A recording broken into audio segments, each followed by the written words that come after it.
Well, welcome everybody. Thank you for joining us today. We're really excited. We've got a juicy topic on deck for you all.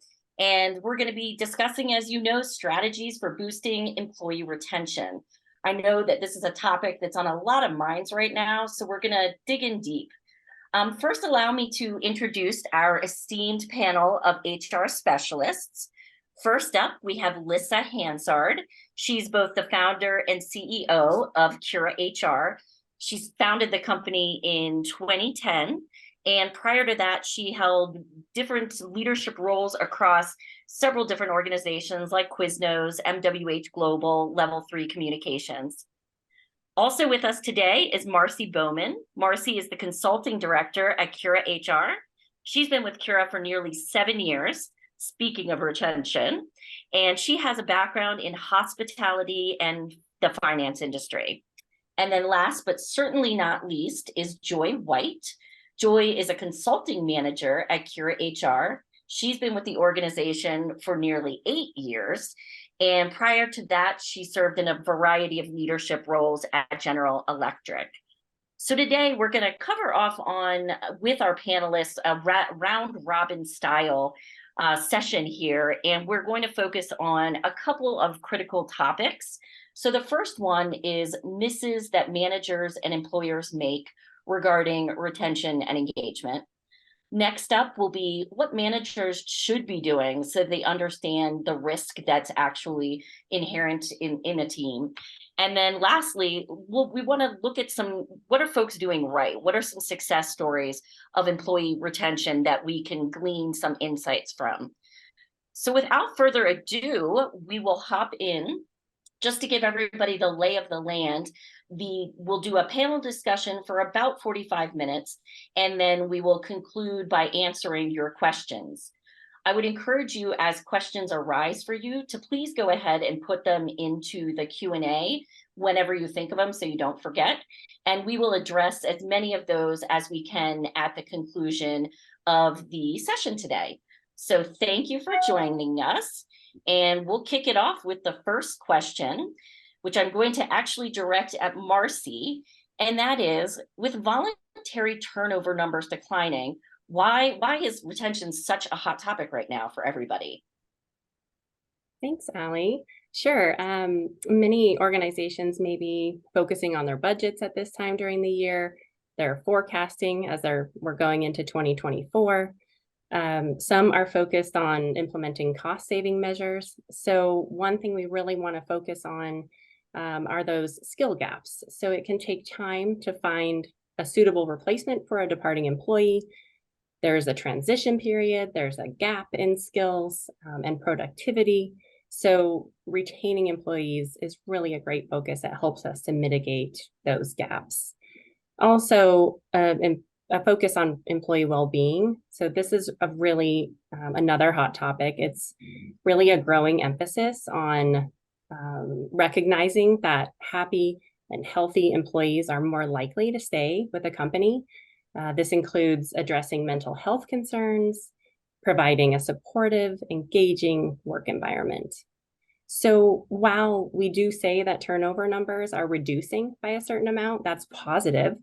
But organizations are likely recognizing the strategic importance of retention in the current business environment. So it's not just about minimizing turnover, but also just focusing on ensuring a stable, connected, engaged, and skilled workforce for long-term success. And Marcy, do you find that it applies more specifically in certain industries rather than others, or is it across the board? I think that this can be incorporated into any industry, as well as any organization size. I think that these are just top factors that we all can resonate with, and they are applicable everywhere. Lissa or Joy, do either of you have anything to add? Yeah, I was just going to say that the statistics definitely tell us that the Great Resignation during the pandemic is subsiding, but employees still really feel, and Americans in general really feel, like the cost of living is outpacing wage growth, and that's had a big effect on the whole world. But the the emphasis or the response to that we're seeing is that a lot of employees still feel like the quickest way to impact their wages is to jump ship and change companies. And, it's likely to continue to be an issue, and we want to make it hard to leave, right? Well, we should continue to focus on competitive pay for sure, but there are other things that companies can be doing to make it harder to leave. Yeah. Joey, just to add on that, because I do believe that is a common perception about needing to move to another job to get a pay increase. But how true is that? Are employers stepping up to the plate and recognizing where, a bigger jump needs to be made for an employee? The specific answer to that, Ali, is it depends, right? So yes, sometimes it is true and sometimes it's perceived. Market competition for talent will always exist. That's not going to change no matter what. There's always a job out there that pays more. Employers still want to retain their high performers, and each organization has their own strategies for achieving that. So getting really clear on your value proposition and messaging it over and over again and sticking to it. So where you say you're going to put the money and the opportunity, put it. Almost everybody in that we work with, and almost every report that I've ever read, says compensation and new career opportunity are the reasons people leave their jobs primarily. There are underlying things that drive that we're going to talk more about with some of our other questions, but yeah, get really clear on why people should stay outside of money, which of course matters. Mm-hmm. Great, thank you.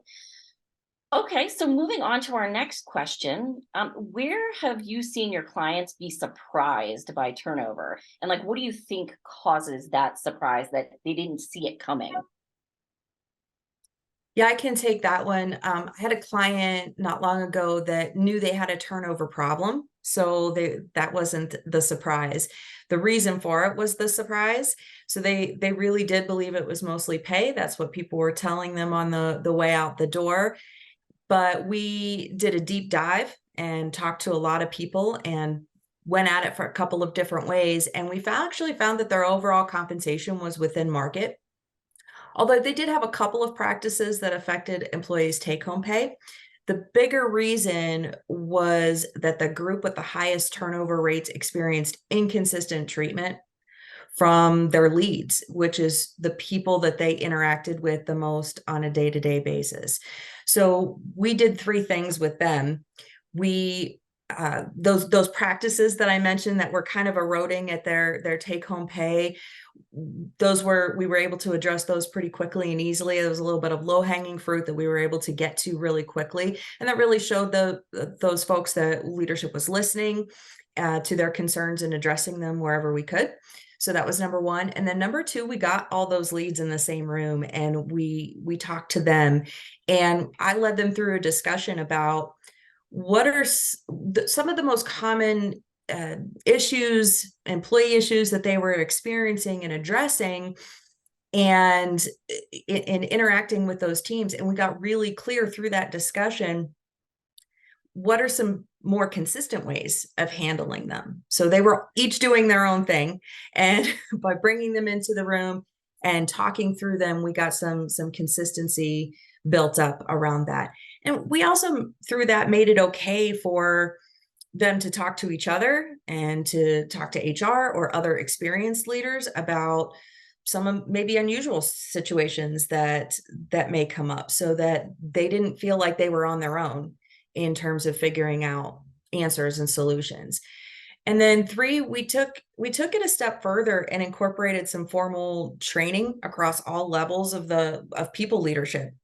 And we focused on reflective listening, so they could really learn how to get to the real issues going on. And people often say, pay is my issue.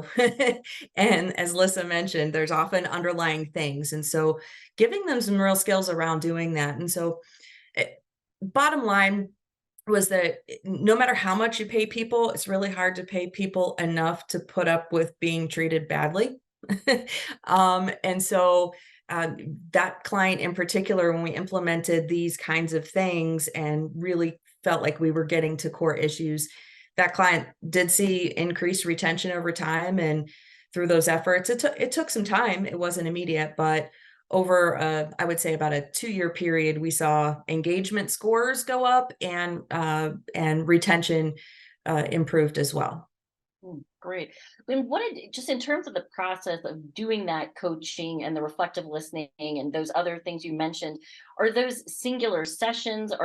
Does that happen over a course of a long time? I just want to get a grasp of, if a company is dealing with issues like this, what does that training look like in terms of commitment, duration? I mean, the initial session about talking about reflective listening and teaching what does that sound like and what does it look like and kind of the steps is an initial session.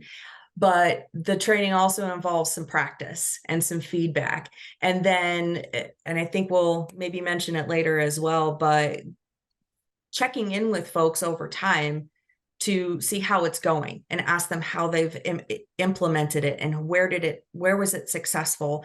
And by continuing to talk about it down the road, it reminds them that, you know, we're still feeling like this is an important skill for you to be practicing, not a one-day session to check a box, but a real skill to build and develop. And so their leaders and HR were also chatting with them about how that was going. Great. Thank you. Thank you for answering that. Lissa or Marcy, anything to add to that? Yes, one of my punchlines on when have I seen someone be really surprised is that employers should survey their staff. And I don't mean you have to do a huge engagement survey every year. I mean, at least once or twice a year, do some type of surveying that is anonymous, that allows people to assess managerial and organizational effectiveness and evaluate what's going on. The reason that was going to be my takeaway was because we had a client in the last year who'd made significant investments in compensation budgets in 2021 and 2022. They thought that they had made people happy, and they had an over 40% promotion rate, internal promotion rate. Then we get into 2023, and each month they were seeing turnover tick up, mostly at the management level. So we started digging into exit data and actually facilitated an exit interview evaluation for anyone who had left but didn't complete an exit interview. We actually reached back out to people and got huge participation. And our two big takeaways was that there were a lot of new managers who were telling the organization through the surveying that you didn't backfill my role, just promoted me and asked me to manage the team and continue to do my job. And I didn't have any support. I didn't really know what I was doing. So those are also takeaways, right, that organizations should pay attention to. But those issues could have been caught far earlier had the organization been asking these people, rather than getting to July and saying, gosh, why have 50% of our managers left this year? Lisa, that's really interesting that those former employees were receptive to giving that feedback after the fact, that they even took the time. So that's really interesting. Marcy, do you have anything else to add? Yes, mine's similar to Lissa. I had a client recently where they were doing exit surveys and weren't looking at the data close enough. So we said, okay, let's go back 6 months, 1 year. Let's look at those trends. We had seen a significant increase in the turnover number in a specific department. And so when we really went back to those exit surveys, we saw that the employees were saying, I'm not receiving training. I am not being onboarded effectively. I don't feel engaged. I don't understand what's expected of me at work. And so with that, we were able to really take the information, move that forward, and in the process now of revamping the onboarding process, making that so it's an ongoing process, not just the first 30 days or 60 days, but longer than that. So we can continue to build those relationships, implement the training that's necessary, and hopefully extend that retention and reduce the turnover over time. Right. And do you think is part of what I'm hearing is there common themes, that there are questions that aren't being asked? And is there a standard in terms of the outboarding process? Are people just not asking all the right questions? Is that what this? Okay. Sometimes they're not asking questions at all. Okay. So at first step, ask questions. Second step, ask the right questions. yeah, more than just what's the reason for leaving, pick 1 through 5, which is often entered by a manager or HR. Yeah. Great. Well, moving on. So this next question is really about where you've seen misses with employee engagement. So sometimes we have really great intentions and we think things are a great idea, but they turn out to not be. So I'm curious where you've seen instances of misses with employee engagement. I can start. My initial reaction, Allie, when you started speaking about this was less around engagement programs and more just around employers thinking people are engaged, going back to that whole surprise that someone's leaving, right? And I think the most common miss is management misreading productivity and performance as engagement. So the assumption we make about engagement is that it equates to enthusiasm, right? Excitement and interest and dedication to their work and the company. So while being productive feels good to most of us, it's not a recipe for enthusiasm or a commitment to our work and staying with the company. So my big aha or takeaway to that is to retain talent requires understanding why and how they're performing. So it's not just a matter of saying, okay, I have 5 people on my team. 2 of them are really high performers. They're doing great. I don't have to worry about them. No, they're doing great. You should ask them questions. Understand how they're performing. Understand why, what's engaging them. Are they passionate and interested in their work or exhausted? Are they delivering without elevating the process, just getting the work done? Or are they actually improving the process and delegating appropriately? Are they producing quality outcomes? Are they just getting the work done? Are they having fun and enjoying the team they're working with? Everyone knows that matters, even though we spend 0 time thinking about how much fun we're having doing the work we're doing. We all know what it feels like when we're really into the body of work we're working on or the team that we're working with. Or are they fighting daily just to get the work done with their coworkers or their vendors or their team? So taking time to ask deeper questions of those who are performing can make a huge difference.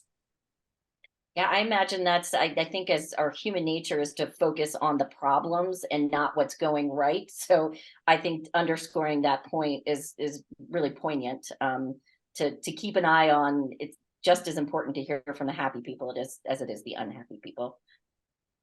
Joy or Marcy? Yeah, I can go. One of the things I was thinking about in terms of a miss is that while it's important to have a separation between work and personal life, one of the misses that I see is when it's completely compartmentalized to the point where people aren't having that connection. So, to Lissa's point about having fun, which is not something we always think about work, but having a personal relationship with the people that you work with is really important. The less connection there is to the people that we work with and for, the easier it is to leave. This also makes me think about organizations with a workforce who are all remote.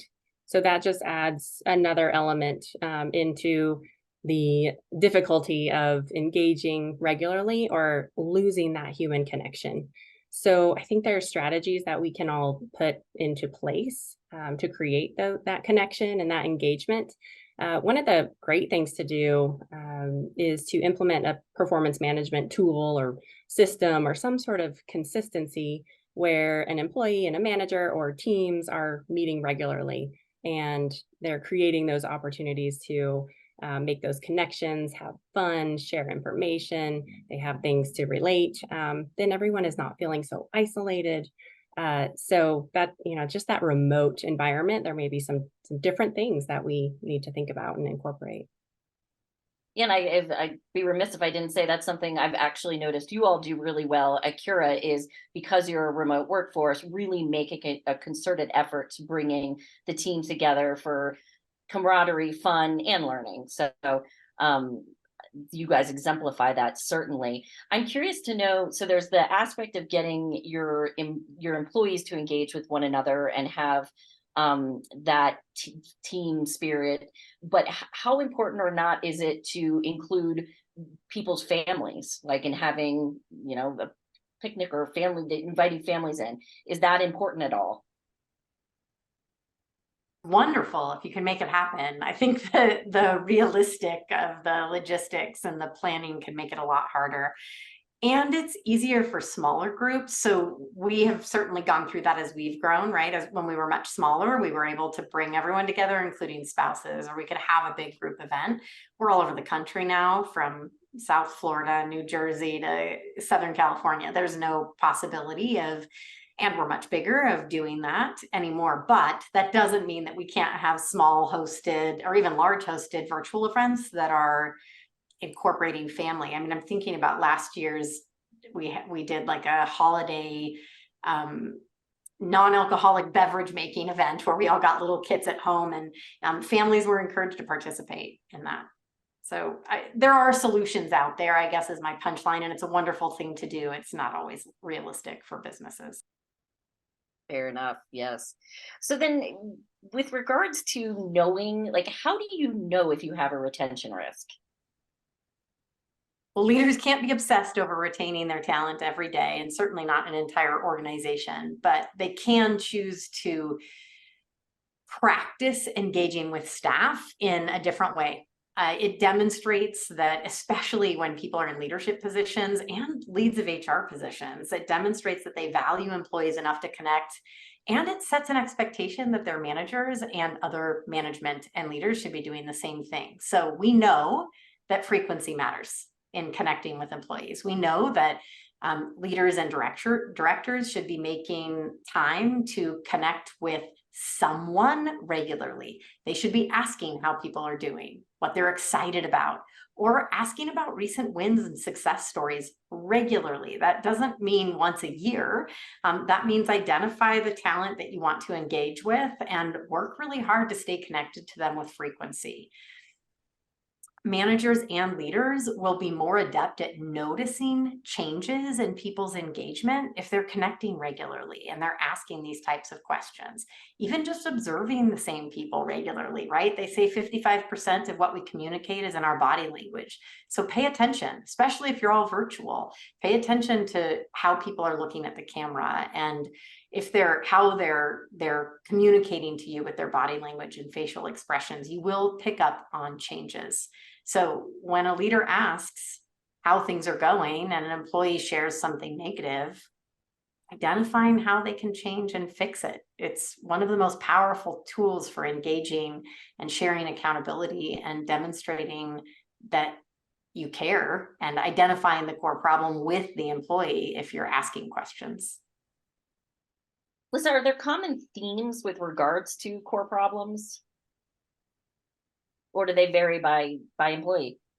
Well, it varies by employee, department, company, et cetera, depending on what they're dealing with. But I think what is consistent is that if a manager is able to get at, oh, this person doesn't have enough resources, and I probably can't solve for that, but maybe I can solve for the way they're looking at their work, or I can help them figure out how to delegate or leverage other resources on the team. One of the things we've been talking a lot about is how we're dealing with a lot of clients who are reducing their headcount, and the work isn't going away, and they're afraid of losing key players. So what are you doing for those key players? Well, who else are key players, and how can you put them together where there's opportunity to stretch people in other functions? Is there opportunity to leverage other resources, other tools, make things easier? Just asking questions can help you get there.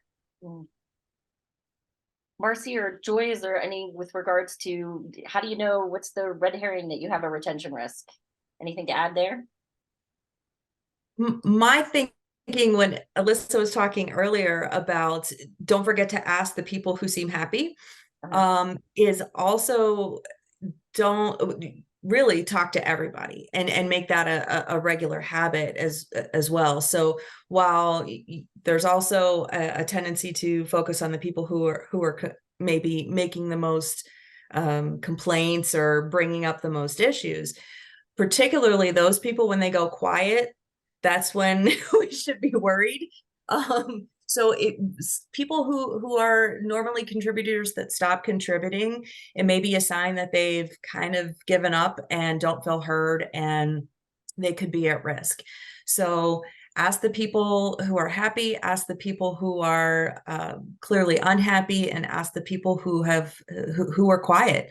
What's going on, and how can we support you? Those are great points, Joy. I kind of want to piggyback on that as well, just by when you are connecting with those individuals, sometimes there's different preferences. So I've found as a leader and in looking at other leaders and learning from them that you don't just have to have your meeting in an office where you're, sitting across the desk from each other, looking at each other, going through this formal outline of one-on-one topics. You don't, always have to just be on your camera looking at each other virtually. Sometimes that works. Sometimes it's great to get out of your typical environment. So I love to have a walking meeting, whether that's in person or, we're still virtual, but we're, on our phones and listening to each other, and we both go in our different directions and we're walking. Sometimes that can help to elicit, different conversation topics, and different things can come out. So I think changing up your environment once in a while, or going for coffee, or, again, whether that's in person or virtually, change makes a difference. So it sounds like because one of the questions I kept coming back to was, does the retention risk change by where you are in the organization level? But it sounds like the key to this really is staying attuned to your happy and unhappy and quiet employees. All right. So we've talked about misses and how to identify risks. Where have you seen your clients be successful with retention and engagement? I'll take this one. One of the things that I've frequently seen when people are being successful, or when companies are being successful is there's an investment in the development of management competencies and leadership programming. You always hear people don't leave companies, they leave managers, right? So it's just reality that's just so often the case. And so companies that have an investment and a plan to then reward and recognize strong leaders are successful at this.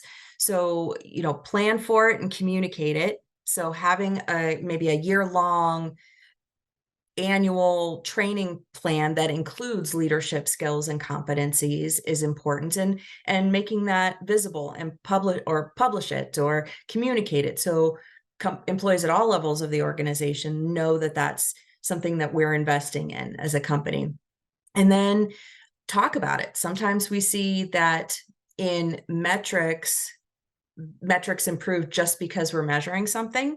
So the same is true for competency development. Clients who make being a good people leader a priority and ask leaders consistently how they are improving their leadership skills and sharing best practices around that specific topic with each other do really well. And are there specific, with regards to incentive programs or reward programs, have you found something works better than something else? I think it really just depends on the organization and the individual. Different personalities and different people like to be acknowledged and recognized in different ways.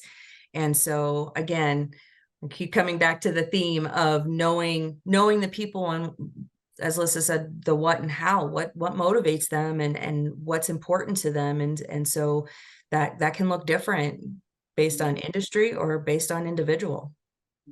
And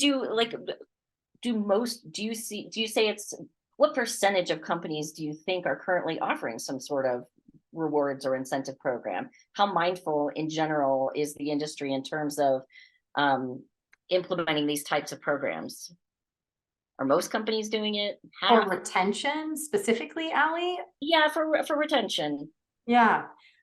Typically, so yes, there are organizations that do, and most certainly there have been periods of time where it's been really critical, and within a company's life cycle and what they're going through, it can be really critical. I wouldn't say that it's the norm. I would say most often organizations really are focusing on what is our value proposition, and then how do we ensure that we're engaging the talent we have with things that are aligned to that value proposition. So if comp is a huge part of your value proposition, hey, we have a client who a huge part of their story is they pay really well, like exceedingly well, and they do a lot of other things really badly, but they message and they invest in their comp, in their incentive plan, as well as in their base pay, and promotional opportunities within the same job. So that is a thing. That is not what most of the clients we work with are focused on. Most of them are thinking about how do we retain based on the opportunity we're providing, the process and improvement that we're creating for employees so that they can actually do new and cool things and still maintain their regular job. It's less, I think, about having a retention incentive, although companies do it. It's not unheard of at all. But it's less about that and more about the overall programming. And Great. where my thoughts go with this is just organizations finding creative ways to energize or create that passion. It doesn't always have to cost anything. It can be something simple like a handwritten note that you give to an employee just to share kindness or to ensure that they know that you value their work. It can be, like we were talking about before, maybe it is an outdoor picnic with family and kids, things like that. So I think there are opportunities for some of those simple things to be incorporated in that aren't costly. And we're trying to, have everyone smile, share some laughter, and that can make a big difference. Yeah, no, I think that's a really good point about it doesn't have to be monetary. And frankly, sometimes maybe even the non-monetary may go farther than the recognition or so. All right, we've talked about this a little bit, but I just want to drill down a little bit deeper on just what are the things that a manager can do to build a strong relationship with their employees. So in ways that support retention. So we've touched on some of those ideas, but I'd like to go a little deeper there and just see what arises for you all. I'll start with that one. So I really feel that at the root of any strong relationship is trust. And sometimes we don't start there. So I think as a leader, just recognizing that you need to incorporate those trust practices. Again, we've talked about frequency of meetings, having those opportunities to engage and connect, whether that's weekly or bi-weekly. That consistency and that frequency really matters. As a leader, just showing you're interested, you care, you have some amount of compassion, you're going to create that strength and that common bond. You're going to find something that you do have in common with that person. So, and it also creates safety. So this can be comforting for both parties. And it leads to, if you do have to have that challenging conversation or a coaching conversation that comes up, it kind of helps you lay that foundation because you already have the trust, the safety, the security, and that relationship. And Marcy, some of that is soft skills, and not everybody is necessarily talented at those soft skills. So is there a way to, I don't know, do you practice? How do you get better at it? Yeah, one thing that we practice actually at Cura and that we share with many of our clients, or just philosophy that we use for many meetings, is just starting with a personal positive and a professional positive. So something good that has happened in your life, something great that has happened at work that week. So you can prepare in advance. So if someone isn't as comfortable sharing information, it kind of gives them that starting ground to build from. I can add to that. I think thinking of your job as a manager in terms of the week, rather than kind of daily. We may not get every moment or every day perfectly right, but can you even keep a little checklist next to you that says, okay, for each of my employees, or if I'm a leader in an organization, for these key talent, have I celebrated success with anyone in the last week? Yes or no? If no, do it. Find something to celebrate with them around. Have I said thank you for anything this week? Yes or no? You'd be surprised. Some people are really good at saying thank you regularly, and others, it's just not top of mind. Have you demonstrated that you value their unique competencies? Have you given them a compliment about something very specific that is one of their strengths? A way that they presented in a meeting, or the way that you watched them ask great questions of a client? Have you provided constructive feedback, and specifically tying it to their growth? So every single week, have you, at least for one of those people on your list, have you said, this, Allie, to me, is the solution for managers who don't find this natural, who are looking for how do I do this when I'm not used to doing it? Just have your checklist and say, okay, first of all, do you know what people's growth opportunities are that you've talked about openly, in terms of what they're working on to improve in terms of a competency and or their career growth and professional development? Do you know what they are? And then once you know, have you given them constructive feedback on it? I know you're working on this. I saw you do this really well, and I'd love to see you do more of this to even get better. Or I identify an opportunity for them. I think that those are really important things. I did want to go back to one other tip in addition to that list. Marcy mentioned writing a handwritten note. And I remember reading several years ago about an organization that the CEO had identified through the talent review process key players, and had written a note home to their home address, a card home to their home address that was addressed to their family members, praising the employee, talking about what that employee's capabilities and strengths were. And I loved it so much, I did it. I don't remember whether Marcy or Joy were employed at that time, but I have provided that feedback to other leaders that we've worked with, and they've done the same thing where they could, and it has been really powerful. So really small things like that can go a really long way. I love that. That's very original. Do you ever worry, is there any worry about overstepping in a situation like that? Oh, call your HR person and ask them, depending on your organization style, size, Okay. etc. But I think the point is that you don't have to even know who their family is, but just addressing to their family.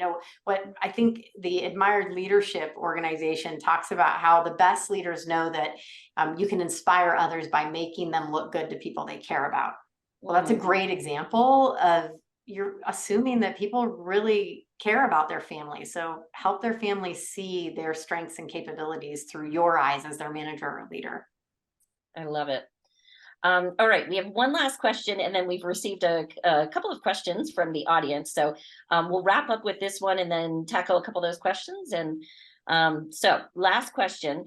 Are there cultural norms and standards that businesses and organizations can do that really impact retention and engagement? And if so, what are those?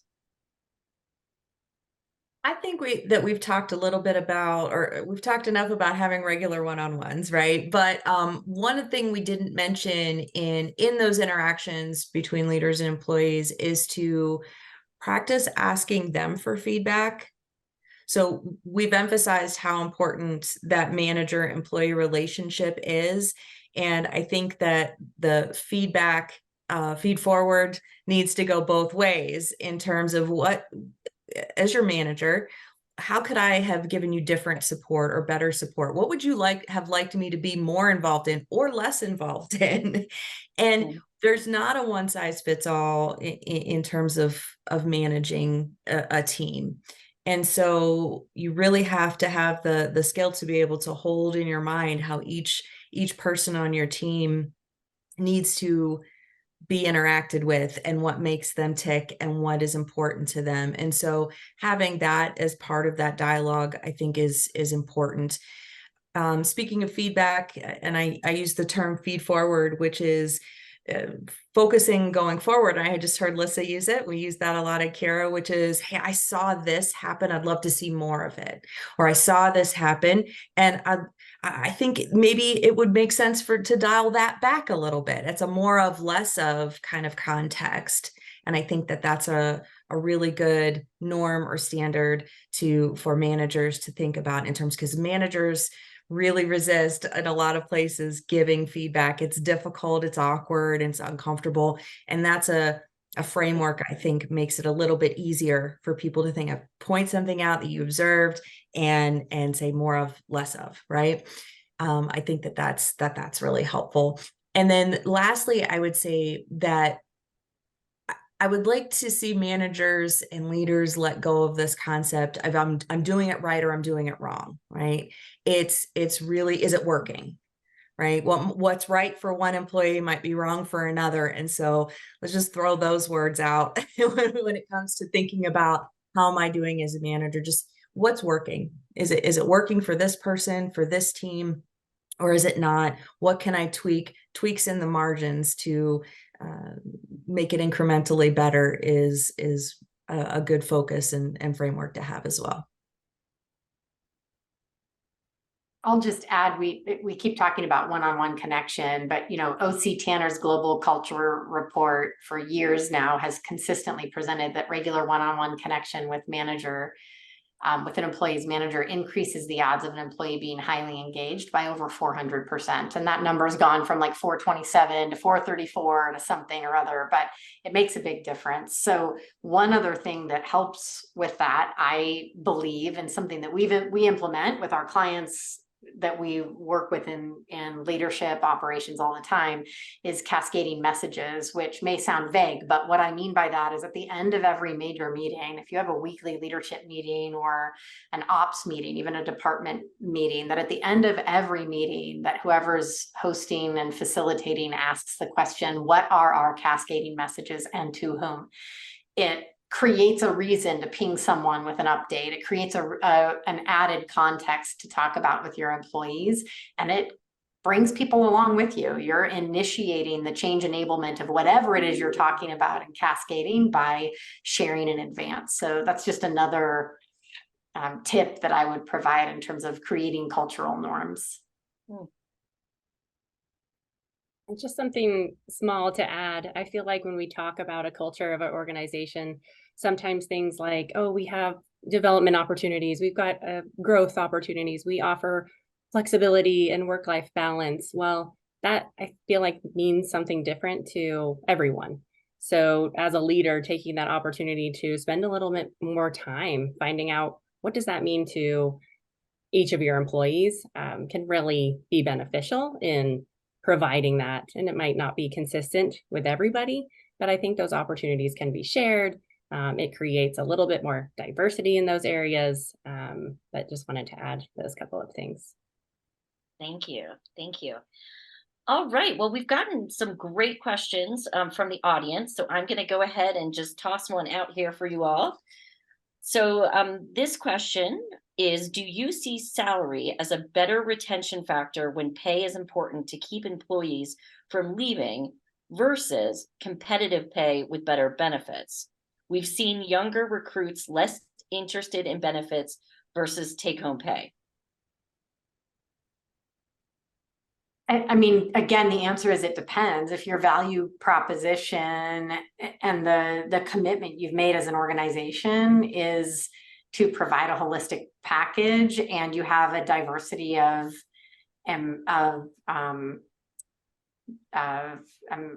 missing my word here, years, I guess, age and tenure in an organization, then I don't think that putting all your money in pay is valuable. Now, I do think that the majority of organizations have driven towards high deductible health plans, which then results in, well, you're contributing a base amount. What if you took that base amount and did something different with it, like still a qualified plan, but instead of saying, here are your 5 plans and this is what it costs, saying, here's your dollars, and we're willing to invest in whatever you want to. We're definitely seeing that trend in terms of organizations shifting from the traditional health plan. It really just depends on your organization, but there is opportunity to evaluate spend and utilization, and we do it regularly with our clients. I mean, every couple of years we have a client who says, okay, we got to revamp. We need to evaluate utilization of all of these programs, spend on all these programs, and figure out where we can shift so that we're not spending more money, but that we're offering more. You should do that regularly. Great. Okay, unless there's anything to add to that, I'll touch on another one. Has your experience shown that stay interviews provide better data than exit interviews?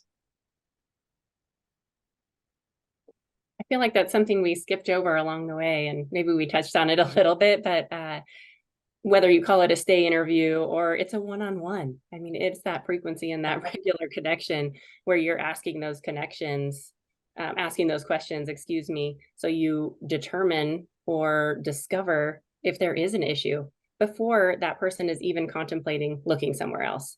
By the time you get to an exit interview, sometimes it's too late. They've already secured a new position. Those stay interviews, those one-on-ones, those regular meetings can really help you to avoid that situation. So yes, I feel like that's so important. I think I mentioned earlier something about survey your people. I mean, just survey them. You don't need to do a huge full-fledged engagement survey, although those are super valuable as well, but just survey and ask. And because of exactly what Marcy just said, that you're getting information before they've exited.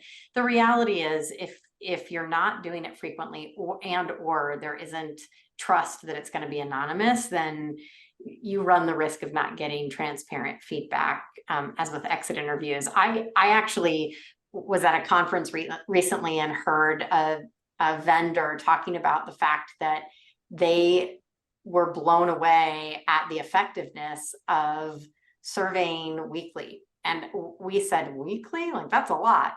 And this was a small panel discussion, and he said, no, what's amazing is we just pop up a survey in our platform. They have a particular employee platform. We pop up a survey in the platform every Tuesday morning, and it just asks, how are you feeling today about your work and in general? And it's just a heat map. They have like a red, bad, all the way up to bright green, happy. And I think it's a 5-point scale, and they scale it. And he said, we had this amazing experience where, first of all, managers or leaders, you have to have at least 5 under. He said leaders get to see how their team's feeling in general, and they can ask more questions.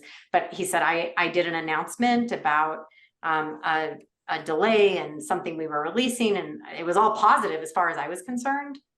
And the very next day, the pulse went out, and it was abysmal. People felt terrible about it. So then I started asking questions and realized that I was misunderstood. So I just think in general, when you give people a place to voice things that is a normal part of your practice, you're going to get more information more frequently and more timely. Thank you. Another question. For understanding why employees leave, is there a reasonable way to interview employees who were separated from the company? Is it worth it? I'm curious, what does separated from the company mean to you all? I'm assuming being terminated, like for a reason. I think people through a reduction in force, it could be, maybe, I don't know. Joy and Marcy, you probably have a lot more on the ground experience with this. Would you be uncomfortable doing that? Well, to be honest, I think I would be. I mean, we know that what's driving, and that wasn't their choice. So I'm looking for, in that process, I'm usually looking for, why did you choose to leave? And so that being the main driver of that practice would be missing. But and I think that especially if that's unexpected, then asking them, well, since you're leaving, what's how can we make it better for everyone who got to stay. It's just, I think that's awkward. I don't think I would recommend it. I'm not saying there's never a time. I don't like to use always and never, but so there could be a set of circumstances under which that would make sense. But as a general practice, I don't recommend it.